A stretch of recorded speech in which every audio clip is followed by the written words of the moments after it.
இன்னொரு தலைவனின் பண்பு சொல்லட்டுமா? மகாத்மா காந்தி நேதாஜியை காங்கிரஸ் கமிட்டியில் இருந்து வெளியே போக சொல்லுகிறார்.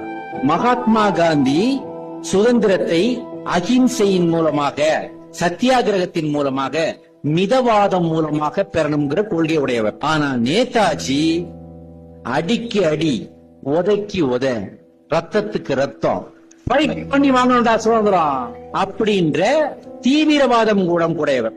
அப்ப அவரு ஜெயிச்சிட்டாரு. எலெக்ஷன் வச்சு நேதாஜி தலைவர் ஆயிட்டாரு. ஆனா மகாத்மா காந்தி கூப்பிட்டு, உன் ரூட்ல போனா இந்தியா ரத்த கலரி ஆயிடும், பதவியை ராஜினாமா பண்ணிட்டு வெளியே போயிடுங்கிறாரு. யார? நேதாஜி. அவ்வளவு கோபமும் ரௌத்ர குணமும் ஃபைட்டிங் நேச்சருடைய நேதாஜி. அதுதான் தலைவனின் பண்பு. தன்னுடைய சொந்த உணர்ச்சியை அவர் காட்டல. அவர் என்ன பண்ணாரு? சைலண்டா அதுல இருந்து விலகி ஆல் இந்தியா ஃபார்வர்ட் பிளாக் என்ற அமைப்பை ஆரம்பித்தார்.